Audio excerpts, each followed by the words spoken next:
അരുത് മക്കളെ എന്ന് ആർത്തു കരഞ്ഞു പറഞ്ഞപ്പോഴും ഒന്ന് തിരിഞ്ഞു നോക്കാൻ പോലും അവർ കൂട്ടാക്കിയില്ല. അത് അവരുടെ തെറ്റല്ല. മരണമാലാഖ അവരെ മെല്ലെ മെല്ലെ മാടി വിളിക്കുന്നുണ്ടായിരുന്നു. നിലയ്ക്കാത്ത നിലവിളികൾ ഉയരുന്നുണ്ട്. മാനം മുട്ടെ. അമ്മ, അച്ഛൻ, ഭർത്താവ്, അവർക്ക് പകരം കൊടുക്കാൻ ഞങ്ങളുടെ കയ്യിലൊന്നുമില്ല. ശൂന്യത മാത്രം. അവർ മനഃശാസ്ത്രത്തെക്കുറിച്ച് പഠിക്കാൻ വന്നതാ.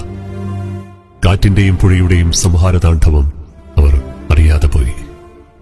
അക്ഷരങ്ങളെ ചേർത്ത് വെച്ചവർ മടങ്ങിയത് കഠിനകഠോരമായ പരീക്ഷണത്തിലേക്കാണെന്ന് അവർ ഒരിക്കലും നനച്ചതേയില്ല. എത്രയെത്ര പകലുകൾ അവരോടൊന്നിച്ച് നാം സംവദിച്ചു.